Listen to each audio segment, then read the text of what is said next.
하겠습니다. 엘리야의 도전이라는 제목의 말씀입니다. 하나님께서 천지 만물을 만드시고 사람을 만드실 때 사람이 하나님처럼 완전하지는 않죠. 하나님의 형상으로 만들어졌지만 문제를 일으킬 것을 어느 정도는 아시면서도 하나님께서 순종하는가 순종하지 않는가를 보시려고 선악을 알게 하는 나무의 실과를 먹을 수 있는 길도 있고 안 먹을 수도 있는 길도 두시면서 순종하는가를 보시려고 그런 나무를 에덴 동산에 두셨습니다. 그런데 아담과 하와가 선악을 알게 하는 나무의 실과를 부부가 같이 먹었죠. 그리고 하나님 원하는 길이 아니라 반대 길로 가게 되므로 에덴 동산에서 추방되었습니다. 하나님께서 선악을 알게 하는 나무의 실과를 먹고 추방될 것을 천지를 창조하실 때 이미 알고 계셨다고 봐야 됩니다. 왜냐하면 하나님은 전지하신 분이시니까. 인류가 그 일 이후에 수많은 고통과 아픔을 겪을 걸 하나님은 알고 계셨어요. 그리고 하나님은 계획 속에 예수님을 보내주실 계획을 이미 세우고 계셨고 예수님을 보내주심으로 우리가 구원받을 길을 열어놓으셨다. 우리는 그렇게 성경을 받아들입니다. 하나님과 우리의 차이점은 이런 거예요. 우리가 여행을 가서 너무 큰 어려움을 당하면 이런 마음이 들어요. 오지 말걸. 내가 이렇게 어려움이 당한 줄 알았으면 안 올걸. 차 바퀴가 하나 그냥 굴러져 나가면 이런 여행을 와서 이렇게 다치고 이런 어려움이 있는 걸 내가 미리 알았다면 출발하지 말걸. 이 생각을 해요.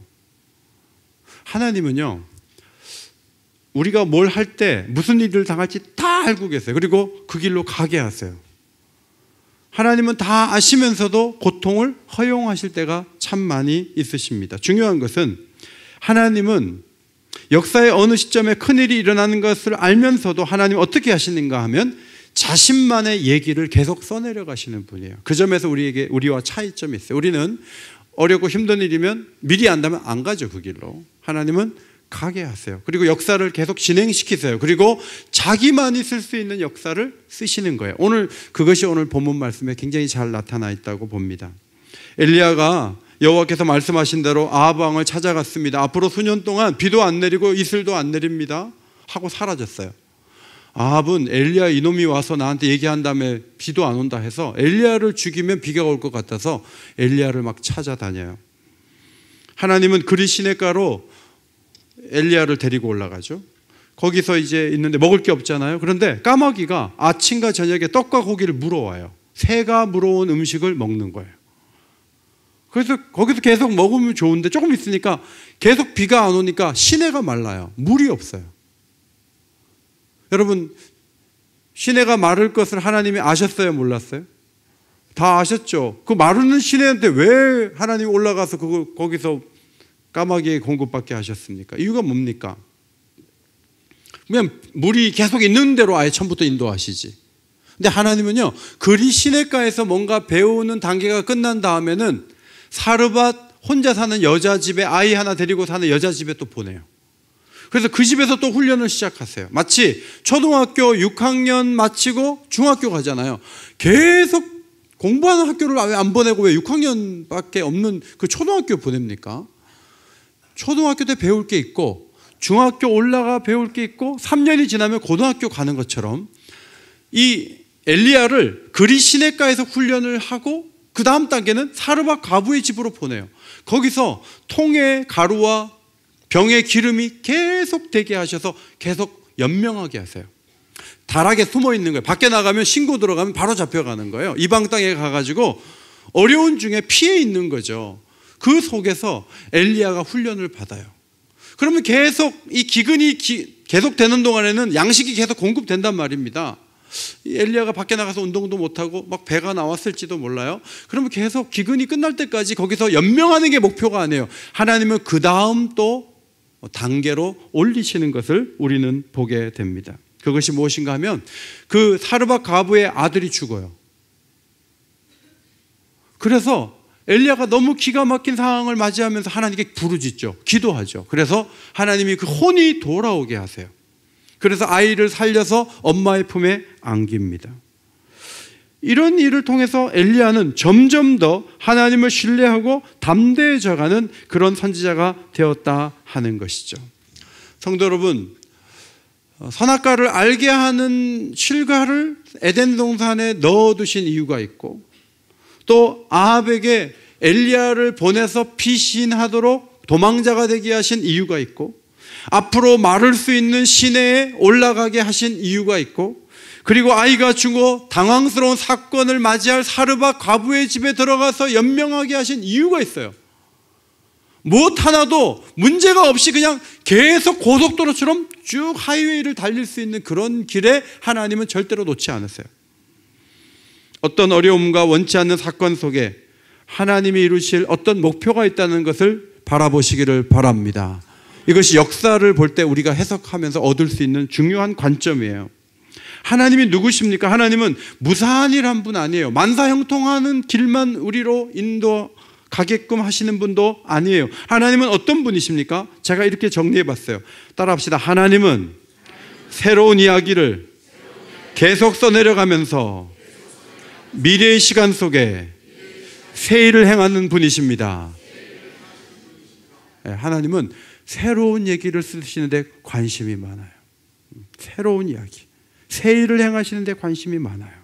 그분이 바로 하나님이시다 하는 거죠. 더 줄여서 말하면 하나님이 누구신가 하면 도전하고 또 도전하는 분이세요. 하나님은 어제 같은 오늘, 오늘 같은 내일을 그냥 변함없이 쭉 사는 걸 원치 않으세요. 하나님 자신이 그런 새 일을 행하시는 분이기 때문에 우리도 어제 같은 오늘, 오늘 같은 내일을 사는 걸 하나님이 절대 기대하지 않으세요. 하나님은 도전하기를 원하세요. 하나님 우리가 새 일을 행하기를 원하세요. 아멘입니까? 오늘 찬양 너무 잘했어요. 다음 주에 똑같은 거 부르세요. 그러면 다음 주에 안 맞아요. 그리고 3주만 연속 부르면 성도들이 이제 목양실로 전화해요. 성가대가 왜 그럽니까? 왜 한 가지 노래만 계속 부릅니까? 그러죠? 여러분, 우리 자신이 다 새 일을 원하잖아요. 하나님은 엘리야가 아합에게 잡혀 죽게 하지 않죠. 그리 시냇가에서 떡과 고기를 먹었는데 물이 없어. 그래갖고 체해가지고 엘리야가 응급실에 갔는데 결국 엘리야가 물을 못 먹어가지고 사고를 당해서 어려움을 겪었다. 그런 지경까지 하나님은 밀어내지 않으시죠.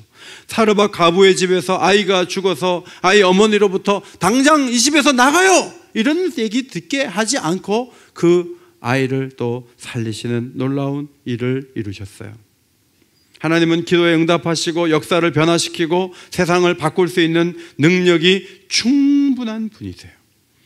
우상이 아무리 가득하다 할지라도 하나님은 자기의 영광을 지키기 위해서 일하시고 반드시 상황을 역전시킬 수 있는 지혜와 능력을 갖고 계신 분이라는 사실을 믿으시기 바랍니다.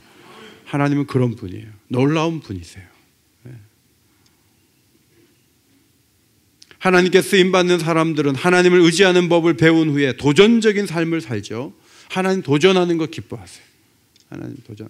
앞에 우리 김동혜 권사님 아드님이 금요일 날 우리 강도사님이 그 간증하셨어요. 근데 지금 굉장히 잘 사시거든요. 근데 어떻게 잘 살게 된지 말씀하셨는데 너무 어려울 때 1,000불밖에 없었는데 그 아는 지인을 꼭 도와주란 마음을 자꾸 주셨대요. 그래서 금요일 날도 그 말씀 하시더라고요. 200불, 300불 찾아서 200불만 주셨다 그랬죠. 200불을 그 미국 사람에게 어려워 보이는 그분에게 줬는데 그때 이후로 이분이 모든 일감을 취업을 해가지고 우리 강도사님한테 계속 줬대요. 그래가지고 지금 뭐 긴 시간 동안 그 한 분이 계속 일감을 몰아줘가지고 여기까지 왔다고 우리 보고 순종하면 하나님이 도우신다고 그렇게 간증을 하셨어요. 여러분, 어렵다 해도 하나님이 마음에 감동을 주고 움직일 때, 순종할 때 하나님이 우리를 도우실 줄 믿습니다. 하나님 그런 분이세요. 여러분, 엘리야는요 구약의 인물 중에 가장 도전적이고 가장 능력 있는 인물로 평가받았어요. 예수님이 병자를 고치고 많은 기적을 이룬 후에 제자들에게 물었어요. 빌립보 가이사랴에서 사람들이 나를 뭐라 그래? 그랬더니 누가 대답했죠? 더러는 세례 요한, 더러는 엘리야, 어떤 이는 예레미야나 선지자 중에 하나라고 하던데요. 이렇게 답을 할 정도로 엘리야는 굉장한 인물이었어요. 베드로와 요한과 야고보가 변화산에 올라가서 이렇게 보니까 엘리야를 한 번도 본 적이 없는데 말하는 내용 전체적으로 보니까 그 사람이 엘리야였어요. 3명이 있었는데 모세, 엘리야, 예수님 3명이서 대화하는 거예요. 여러분 구약에 2명만 딱 선지자를 뽑으라 그러면 모세하고 엘리야란 말이죠. 엘리야는 대단한 인물이었어요. 말라기 선지자는 엘리야가 앞으로 와서 놀라운 일을 행할 것이라고 말라기 마지막 장 마지막 절에서 엘리야에 대해서 말라기 선지자가 말하고 있거든요. 예수님이 십자가에 못 박혀 엘리 엘리 라마 사박다니라고 외치니까 사람들이 이렇게 말했어요. 이 사람이 엘리야를 부른다. 가만둬라. 엘리야가 와서 그를 구원하나 보자. 이 마지막 때 세상을 건질 사람이 엘리야다라는 의식이 사람들에게 있을 정도로 엘리야는 대단한 인물이었어요. 왜냐하면 그는 죽음을 보지 않고 승천한 인물이었기 때문에 그래요. 오늘 열왕기상 18장 말씀은 기근이 있은 지 3년이 되어가는 어느 시점에 하나님이 비가 온다라고 아합에게 가서 말해라 라고 엘리야에게 말씀하시면서 이 얘기가 시작이 되죠. 엘리야는 모든 권한을 갖고 있던 아합을 찾아갔어요. 권세 있는 그를 만나자마자 아합은 오히려 자기가 먼저 얘기했습니다. 네가 이스라엘을 이렇게 괴롭게 한다. 너 때문에 이렇게 비가 안 온다. 이렇게 얘기했어요. 그때 엘리야가 나 때문이 아니고 당신과 당신의 아비 집이 여호와의 명령을 버리고 바알을 따랐기 때문에 이 고통이 찾아왔다고 얘기를 했습니다. 두 사람의 해석이 반대였어요. 서로 너 때문이라고 거친 말을 주고받았습니다. 그때 엘리야가 먼저 제안을 했습니다. 바알 선지자 450명, 아세라 선지자 400명 갈멜산으로 불러올리세요. 이 갈멜산은 굉장히 큰 산인데요. 여기 우상을 섬기는 그런 정각들이 굉장히 많았어요. 우상의 소굴이었어요. 그곳으로 850명의 선지자를 불러올리라는 거예요. 사실 엘리야는 혼자잖아요. 850대 1을 어떻게 싸우려고. 오바댜가 숨겨놓은 100명의 선지자들을 좀 오라 그래서 101대 850으로 싸우면 모를까. 어떻게 혼자 저 많은 사람들을 상대하려고 했는지 몰라요. 엘리야는 거기 있는 백성들에게 말했습니다. 너희가 어느 때까지 둘 사이에서 머뭇머뭇하려느냐. 여호와가 만일 하나님이면 그를 따르고 바알이 만일 하나님이면 그를 따를지니라. 두 신 중에 진정한 하나님이 누군지 오늘 결판을 내자. 이렇게 선포했어요. 성도 여러분, 하나님도 복을 주시지만 여러분 나름대로 뭔가 해야지 여러분에게 복이 온다고 생각하는 분들이 계십니까? 그것은 잘못 계산하는 거예요. 석탄일에는 절에 가서 이렇게 빌고 성탄절은 교회에 오고 그 다음에 이슬람교는 어떤 데인가 거기도 좀 도움을 받을까? 이게 다신교를 기독교는 거부해요. 하나님만이 우리를 도우실 수 있는 유일한 살아계신 하나님 신이라는 것을 확신하시기를 바랍니다.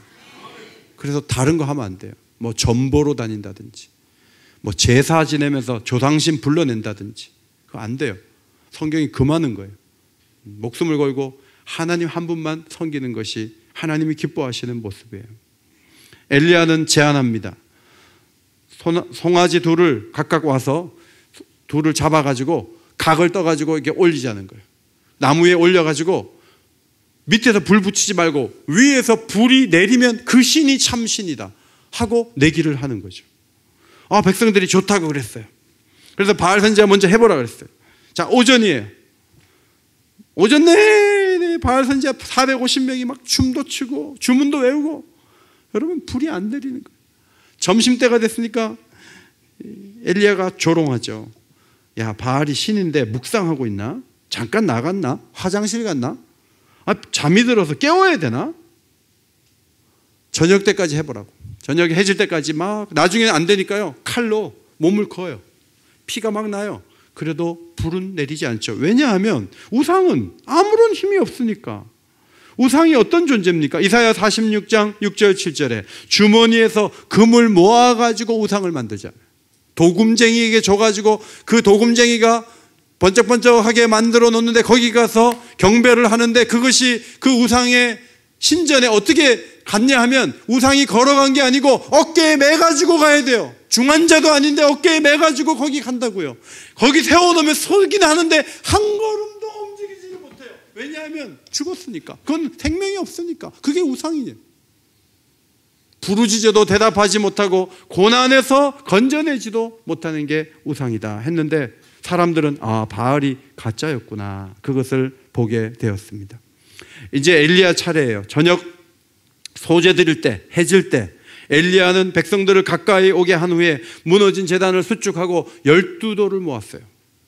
당시에 북왕국은 10지파, 유다 나라는 2지파 이렇게 나눠져 있었거든요. 그런데 하나님 앞에서 유다와 이스라엘은 한 백성이다, 하나다라는 사인으로 12돌을 취하죠.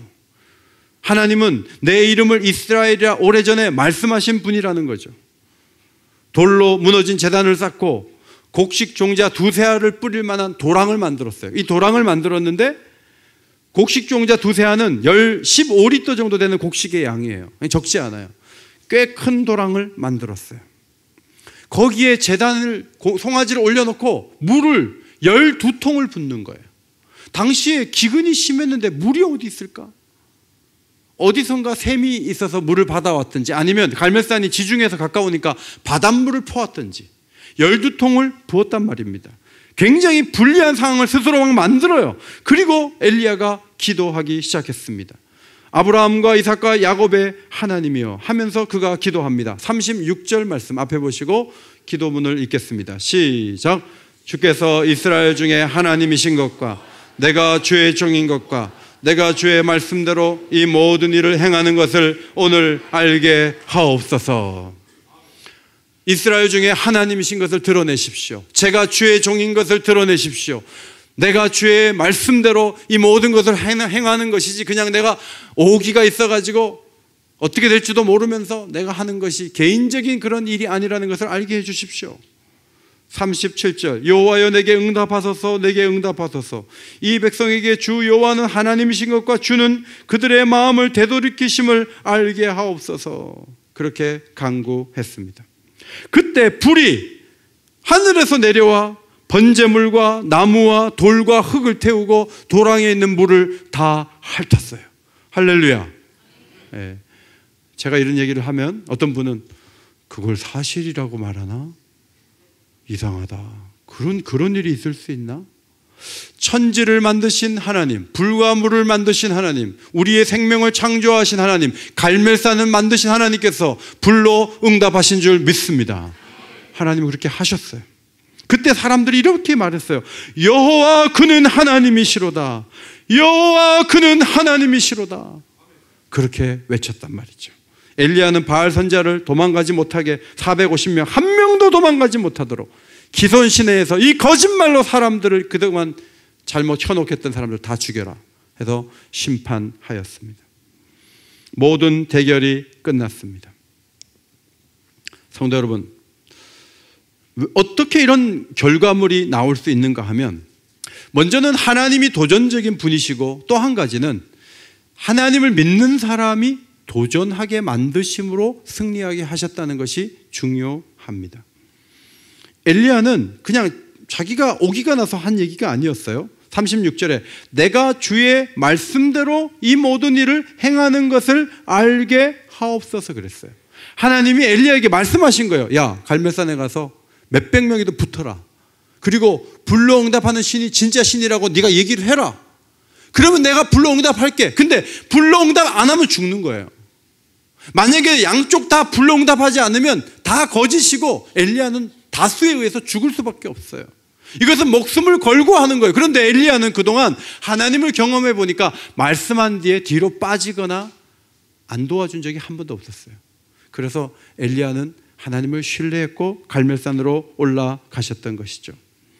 무모해 보이기까지 했던 그 도전을 어떻게 할 수 있었을까? 17장에 보면 4가지 사건이 나오죠. 첫 번째, 엘리야가 아합에게 말한 대로 정말 비가 2년 이상 3년째 오지 않고 있죠. 그 다음 두 번째, 그리 시냇가에 까마귀가 와서 음식을 막 먹여주죠. 세 번째, 사르밧 가부의 집에 갔는데 그 집에 통의 가루와 병의 기름이 끊이지 않고 계속 공급됐죠. 그리고 네 번째, 아이가 죽었다가 살았죠. 이 4가지 기적을 경험하면서 하나님이 갈멜산에 올라가서 붙어라 했을 때 하나님이 절대로 뒤로 빠질 뿐이 아니라는 확신이 있었다 하는 것입니다. 성도 여러분, 기적을 경험하면 믿음이 좋아져요. 저는 우리 성도들이 기적을 많이 경험하면 좋겠는데 근데 성경을 읽어보면 기적이 계속 많아지면 일상이 돼요. 그래서 기적을 많이 보고서도 믿음이 안 좋은 저질 믿음의 소유자들도 많았어요. 대표적인 사람들이 출애굽했을 때 사람들이에요. 홍해를 건넜잖아요. 날마다 만나를 먹었잖아요. 그리고 이들은 기적을 계속 봤어요. 성막 위에 불기둥, 구름기둥이 40년 동안 있는 걸 봤다고요.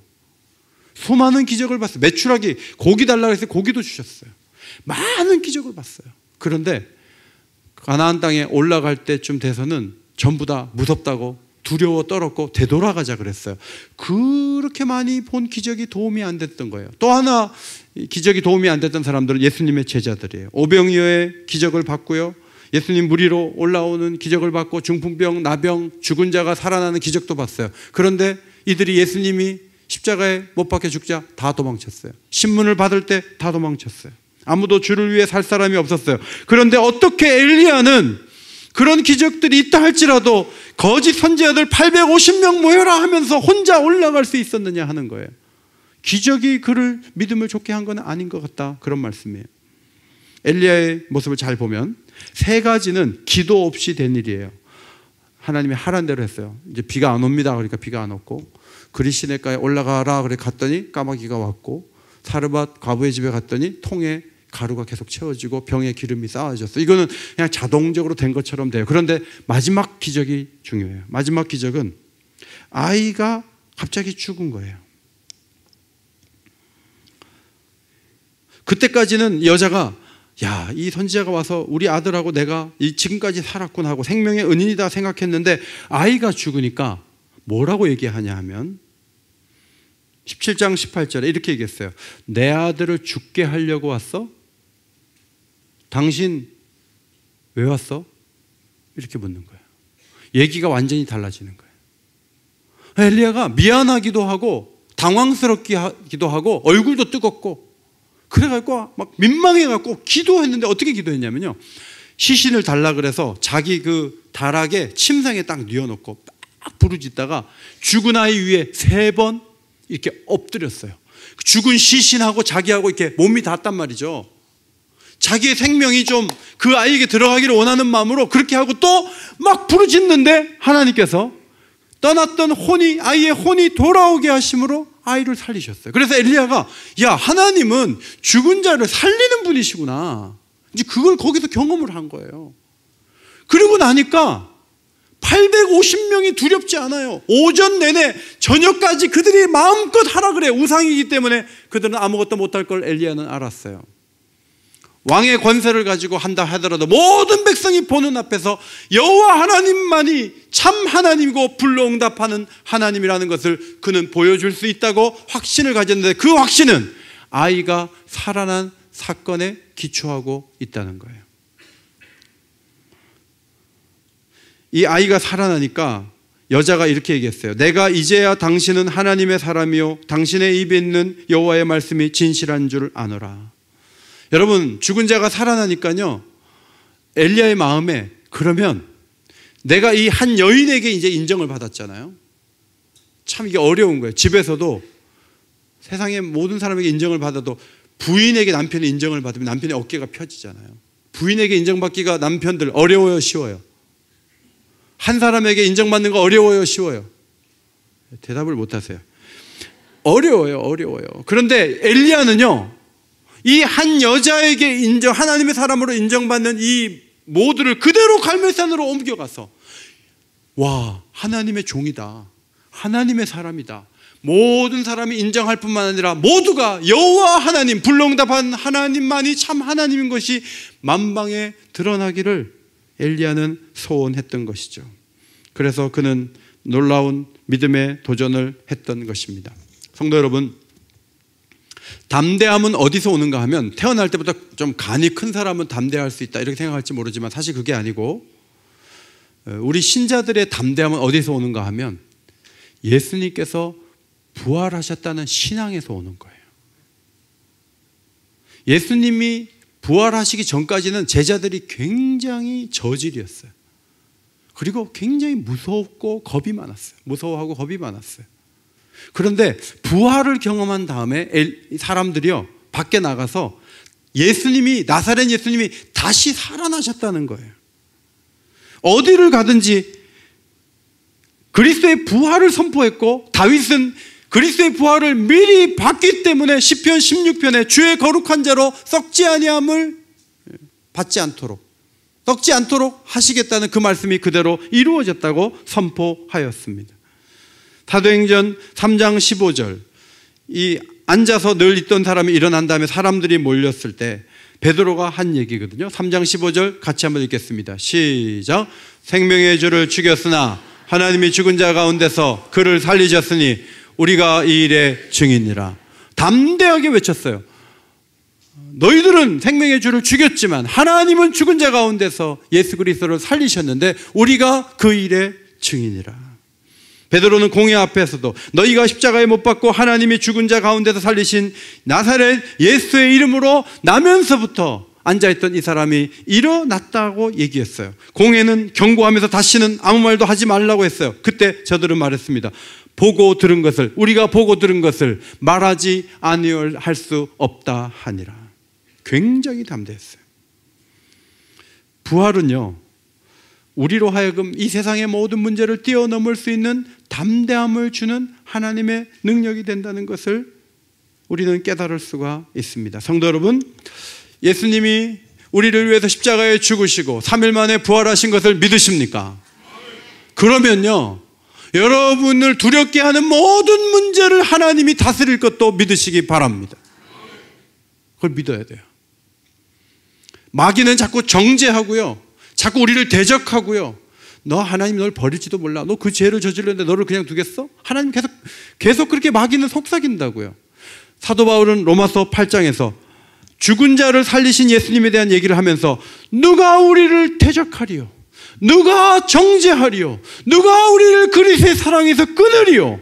이 세 가지 질문을 한 그 중심에 다시 살아나신 이는 그리스도 예수님이시기 때문에 예수님을 의지하고 예수님이 하나님 보좌 우편에서 우리를 위해서 기도하실진데 누가 우리를 대적하리요? 누가 우리를 정죄하리요? 누가 우리를 그리스도의 사랑에서 끊으리요? 그렇게 선포할 수 있었던 것이죠. 물론 이 세상을 살아가면서 우리는 어려움을 많이 겪습니다. 시편 기자의 고백대로 우리가 종일 주를 위하여 죽임을 당하게 되고 도살할 양같이 여김을 받았나이다. 얼마나 이 세상에 어려움이 많은지 몰라요.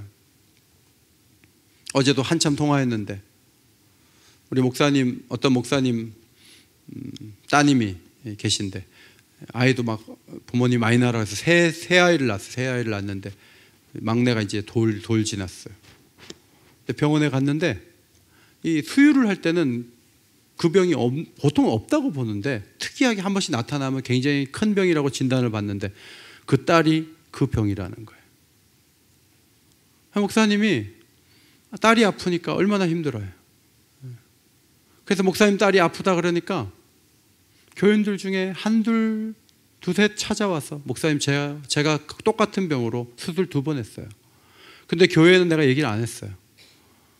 내 아픔을 누가 알까 싶어서. 근데 목사님 지금 집에 아픔이 있으니까 용기 내시라고 이 사람 저 사람이 찾아와서 얘기를 했다 그래요. 여러분, 이 세상을 살면서 아프고 어렵고 힘든 일들이 얼마나 많아요. 그러나 여러분, 어려운 중에도 하나님께 기도하시기를 바랍니다. 하나님을 찾으시기를 바랍니다. 고쳐주실 병은 다 고쳐주세요. 기도하면 고쳐주실 사람은 고쳐주실 줄 믿습니다. 그런데 기도했는데 떠나는 사람도 있다는 것을 마음에 받아들여야 돼요. 아니, 다 고쳐준다고 해놓고 우리 가족은 왜 죽어? 그럴 수 있어요.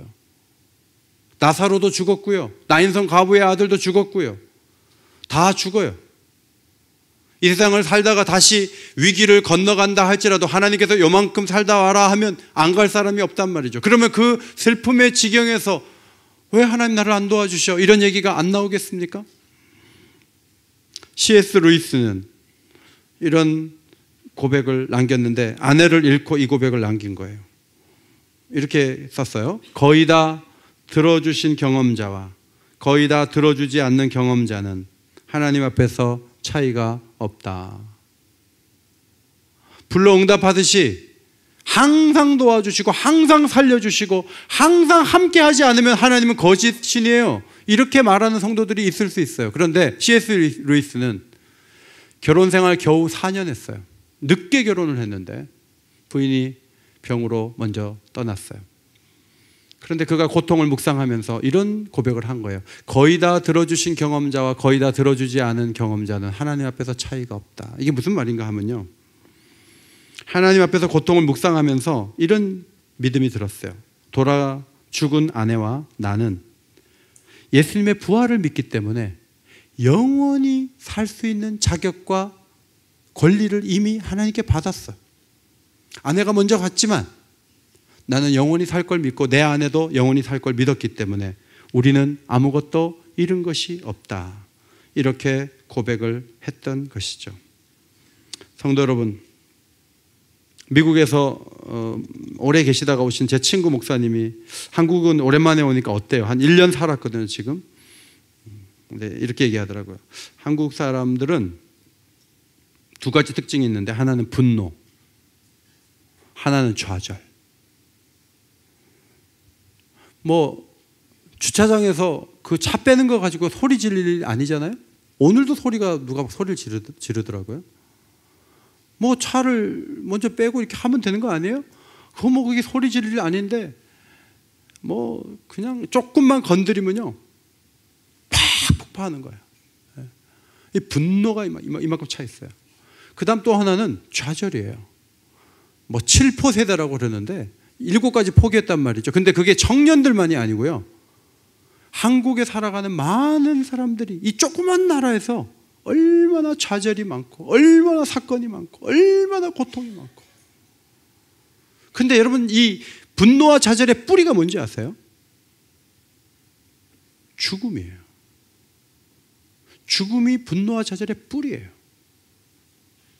그런데 우리의 신앙은요, 여기서 뭐 잘 되는 거, 그것도 하나님의 축복이죠. 그러나 우리의 진정한 신앙의 핵심은 분노와 모든 좌절의 증상들을 다 이길 수 있는, 부활의 영광을 주실 수 있는 하나님 말씀에 있는 것을 믿으시기 바랍니다. 여기에 핵심이 있어요. 여기에 핵심이 있어요. 저희 체육동호회가 동네인, 저는 동네 사람들하고 어울려야 된다고 생각하기 때문에 동네에 가서 이제 탁구를 치고 했는데 5년 동안 이 레슨해 주신 우리 코치님이 5년 동안 했고 이제 사임하겠대요. 그래서 이웃들이 다 모여서 이제 음식을 장문했는데 저도 오라 그래서 한 30여 명 모여 있는 탁구장 밑에 경로당에 다 모여서 식사를 했어요. 전에는 제가 갔더니 식기도 하라 그래서 제가 기도를 참 그때 간절하게 했는데 이번에는 좀 부담스러운지 다들 그냥 먼저 얼른 먹어버리더라고요. 그래서 기도를 제가 할 타이밍을 놓치고 조금 있으니까 또 우르르 들어서 한 30여 명이 이렇게 있어요. 얘기가 이제 그런 거예요. 뭐 80 넘으신 그 분이 하루에 15,000보씩 걷는다는 거죠.